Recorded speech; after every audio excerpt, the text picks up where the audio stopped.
Shalom, shalom. Shalom. This your brother Yuwatazak. It's your brother Parathon. First and foremost, I want to give all praise, honor, and glory unto Yahweh, Ba'ashem, Yahushai, Ba'ashem, Rakakwadash. Double honors to the elders and apostles at Great Millstone who teach and rule well, taught us this truth. Shalom to the hopeful elect, clustered in the Americas and scattered abroad, who look like other nations and speak in other tongues. So you would say shalom. Shalom, Baki.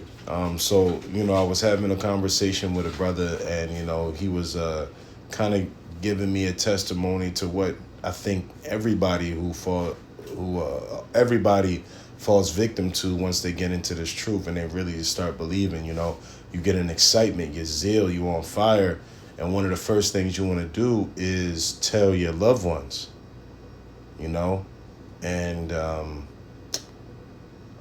that usually is the first time you're just utterly disappointed in this truth, because you'll come to find that the Lord opened your eyes, but he didn't open everybody's eyes around you. The Lord is not dealing with a large number, man. So a lot of the times, in my experience, me included, Brother Parathon included, the Lord will pick one person out of your direct circle. That's right. That's right. So he's going to pick you, and your parents ain't going to hear it. Your brothers and sisters ain't going to hear it. Your aunts and uncles, your cousins, your friends, your homies, they not going to hear it. They don't want to hear it. Right. That's right. Because it was given to you, But the fact that other people, don't believe on what you believe shouldn't hinder the process that you have to go through to be sanctified. I mean, to be sanctified and to be holy literally means to be separate, all right, or to be separated, all right. I'm gonna go into 2nd Ezra, chapter 15, verse 3. It says, "Fear not the imaginations against thee; let not the incredulity of them trouble thee that speak against thee." Because people are going to tell you that this is a cult, all right. They're going to tell you that this is hate speech. When all we doing is reading the words out of the scriptures and believing them. God. And if you, just to chime in on some, for edification's sake, chime in on some definitions. I got the definition of imagination and incredulity. You see, because like the brother said, going into, cults and different philosophies, that can steer you off from this righteous path, this straight gate, if you will. You know what I mean? So the definition of imagination, as we know it, is the part of the mind that imagines things, or the ability of the mind to be creative or resourceful. But the point of me bringing the definition up is the first, the first form of it. It says the faculty or action of forming new ideas or images or concepts of external objects not present in the senses. And these forming of new ideas goes right into, these cults, these different religions, these different perspectives on life, these different beliefs, these different philosophies, man, that could easily steer you off this path that the Lord may or may not have called you on. All right, now I got the definition of incredulity. It's the state of being unwilling or unable to believe something. All right, what did the scripture say out? If you will, you want to read that again? Yeah, kind of. I'm going to read it again. It's 2nd Ezra 15 and 3. "Fear not the imaginations against thee. Let not the incredulity of them trouble thee that speak against thee." The incredulity of what? Of these imaginations, which could go into these philosophies, these false gods, these idols that you may come encounter with on this walk. What Sirach 2:1 says, when thou come to serve the Lord, prepare thyself for temptation, man. Which falls right under temptation. Right. You know what I mean? That's all I had. I just wanted to hit verse 4. 2nd Ezra 15 and 4 says, "For all the unfaithful shall die in their unfaithfulness." Right. All right. So, the exact counter to that. All right, if you're going to say for all the unfaithful shall die in their unfaithfulness, then you can say that all the faithful shall live by their faithfulness. Bro. And so despite what people can say or what people,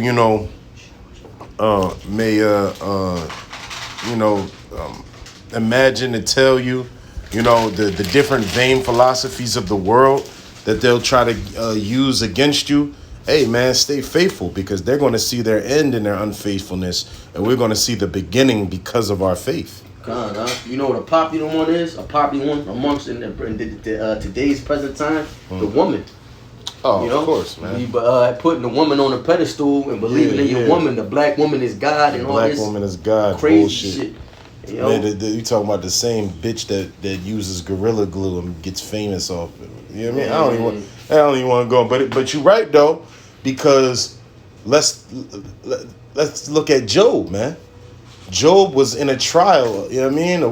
What to other people, what they told him, even his woman, all right, probably the closest person to him, told him, why don't you just curse God and die? He said, bitch, you sounding like a fucking unbeliever. Right. You sound like you speak as, what it say? You speak as one of the simple women. Roughly paraphrasing. Hey, man, so it be these women too, man. All right, and especially your mom. Right. You know what I mean? My mom is a pastor. So imagine, but after years in growth and whatnot, man, she already knows she can't discuss the scriptures with me because she know I'm gonna prove her whole existence wrong. All right. So I'm gonna jump to Matthew 13:10. This is one of my favorite excerpts ever, because it puts a clear distinction between that there's a people who's supposed to get it and who's not. So this is verse 10. It says, "And the disciples came and said unto him, Why speakest thou unto them in parables? He answered and said unto them, Because it is given unto you to know the mysteries of the kingdom of heaven, but to them it is not given." Right. That's right. All right. Verse 12. "For whoever hath, to him shall be given, and he shall have more abundance. But whosoever hath not, from him shall be taken away, even that he hath," man. Yep. And this is why we can't envy the wicked. All right, because the things that the things that they have, they're going to be taken away from them, man. But can't nobody take away your faith. Can't nobody take away the gift of faith that the Lord gave you, man. That's right, huh? And it's beautiful because, for brothers who are, going through this frustration that I spoke of earlier, it shows you that the Lord is just not dealing with everybody. He says it's for you to know the mysteries of the kingdom of heaven. After all, if it was for common knowledge, then it wouldn't be a mystery. The Lord is listen. You talking about out of the billions of Israelites on the planet, the Lord is chiefly dealing with 144,000 and only 1/3 of that. You know what I mean? So you got to understand that that's basically saying that you were chosen. You know what I mean? To understand these mysteries, and that's a blessing. If anything, it's a faith booster when people can't get it, because it shows the miracle that you got it and they can't see it. Like when you in the know, it's almost fucking simple. This is a very simple thing to understand. So why is it so hard for so many people to get it? Because the Lord has not opened up their eyes. Bro. I got a precept. I'm going to hit that Romans. Beautiful. You know what I mean? Hit that Romans. This is Romans chapter 11, the 7th verse. It says, "What then? Israel hath not obtained that which he seeketh for, but the election have obtained it, and the rest were blinded." You want to hit that Matthew 10 and was it 13 and 11 again? Bubba Kashaw? I'm gonna make a point. It says Matthew 13:10, "And the disciples came and said unto him, Why speakest thou unto them in parables? He answered and said unto them, Because it is given unto you to know the mysteries of the kingdom of heaven, but to them it is not given. For whosoever hath, to him shall be given, and he shall have more abundance. But whosoever hath not, from him shall be taken away, even that he hath." And we're going to go into the word mystery, man. The word mystery in the blue letter is mysterion in the Greek, and that goes in the hidden thing, a secret or mystery, man. And if you scroll down, it gets even more, it elaborates even more It says a hidden purpose or counsel, all right, plan, a secret will of men of Yahweh, the secret counsels which govern Yahweh in dealing with the righteous. And who are the righteous? The elect, beautiful, who have obtained it, or pursuing the Romans 11 and 7. Continuing, it says, which are hidden from the ungodly and wicked men, but plain to the godly. Yo, that is beautiful. Yeah. Yo, bro, hit that again real quick, just the last part, bro. All right, it says, this is again the blue letter definition for the word mystery, mysterion in the Greek. It says a hidden purpose or counsel, a secret will of men of Yahweh, the secret counsels which govern Yahweh in dealing with the righteous, which are hidden from the ungodly and wicked men, but plain to the godly.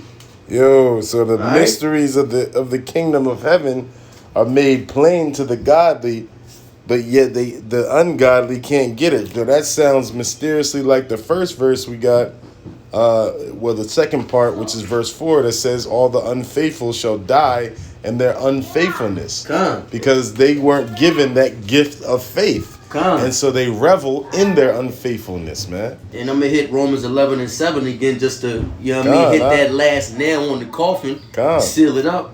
This says, what then?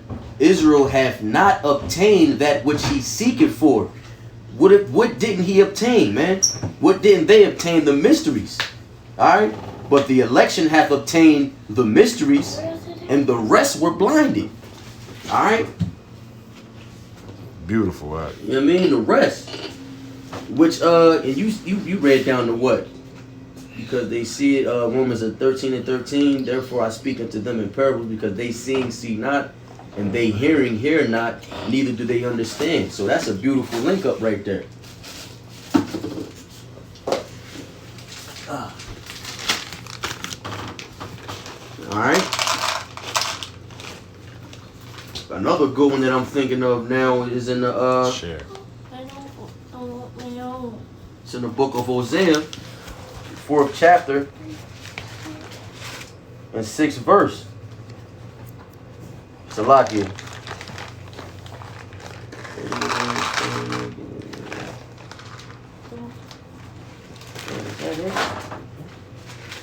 Hosea 4 and 6. My people are destroyed for a lack of knowledge. Hosea 4 and 6. My people are destroyed for a lack of knowledge, because thou hast rejected knowledge. I will also reject thee, that thou shalt be no priest to me, seeing that thou hast forgotten the law of thy power. I will also forget thy children. That's going into the ones that hear it, that didn't hear, and the ones that didn't see. All right? That's beautiful. I ain't gotta hit that. I'm gonna go to 1 Corinthians 15:58. It says, therefore, my beloved brethren, be ye steadfast and unmovable, always abounding in the work of the Lord, for as much as ye know that your labor is not in vain in the Lord. So that goes back to the original point, where we gotta be steadfast and immovable, man, and we can't really regard what the unbelievers say, man, despite who they are to us in this carnal world. It don't matter if it's your mom or your dad. It don't matter if your mom and dad is a so-called preacher, man. You know what I'm saying? Or whatever, how many degrees they got, man, because the Lord chose you to understand. And so if you understand, steadfast in your understanding. All right? Contend for the gospel, not in the sense that you have to start conflict with your loved ones, or anybody. All right? But you contend for the gospel by making sure you live your life according to the gospel. That's right. You know what I'm saying?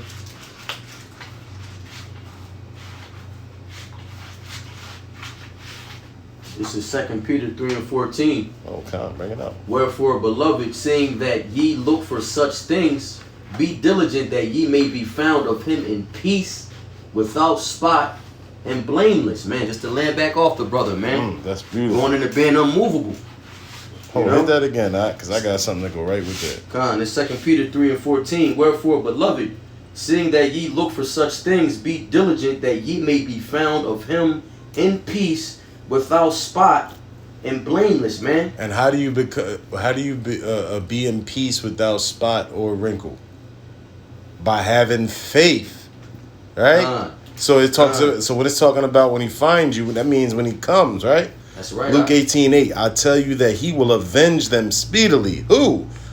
Nevertheless, when the Son of Man cometh, shall he find faith on earth? So what is he coming to look for? Faith, the faithful. Why? Because pursuing back to the second Ezra's, the unfaithful shall die in their unfaithfulness. All right, and the brother just read, when he finds you, he want to find you without spot or wrinkle, man, in peace, which you only attain that through faith. God, bro, that's beautiful.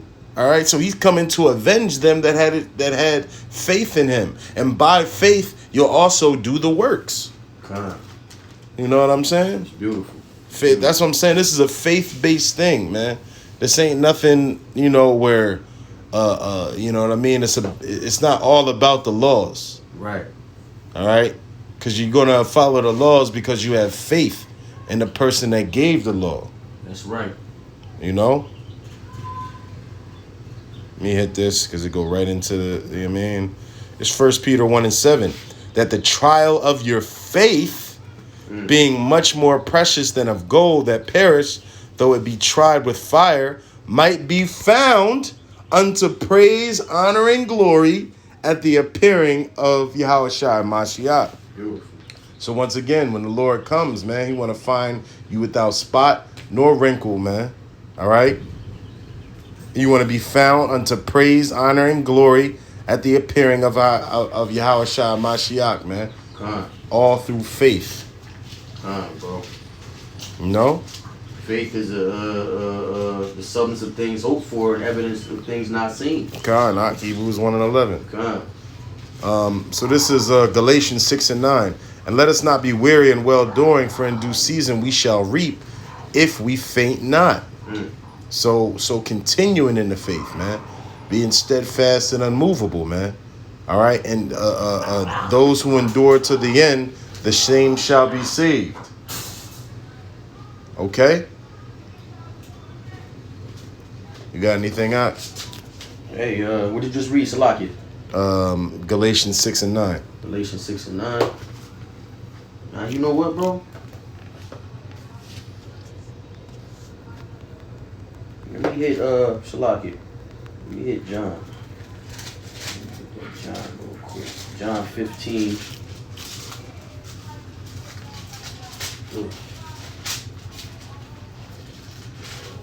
It's John 15:16. It says, ye have not chosen me, but I have chosen you and ordained you, that ye should go and bring forth fruit, and that your fruit should remain, that whatsoever ye shall ask of the Father in my name, he may give it unto you. All right? So that's, man, we black sheep. Right. You can have 20 brothers, wicked as shit. You know what I mean? But the Lord choose you out of all the 20. Hey, look at Joseph. Exactly. I mean, even out of his brother, we're the nation out of those 12 brothers, but Joseph was the one that the Lord chose to save the rest of his family, man. Being the youngest brother at the time. Brother, and then his brothers sold him into slavery, just for him to turn around and save the entire nation of Egypt and the surrounding areas that their brothers were living in through, his dreams, because of his prowess in sciences and how to maneuver the government resources of Egypt. Hell, Egypt became great because of it, man. So that's a beautiful way. And we're going to end it with this. It's Matthew 24:13. But he that shall endure unto the end, the same shall be saved. Beautiful. So, you got to stand in the faith firm, man. All right, and to the end of this thing, no matter what trials you go through. And some of the biggest trials that you're going to go through is going to be chastisement and really just a bunch of bullshit from the closest people to you. That's right. But ain't nobody closer to you than, number one, Yahweh Shem Yahushai, when you in the spirit of faith, man. And with that, we want to give all praise, honor, and glory unto Yahweh, Ba'ashem Yahushai, Ba'ashem Rakakwadash. Double honors to the elders at Great Millstone, and peace and salutations, and shalom to the elect. Shalom.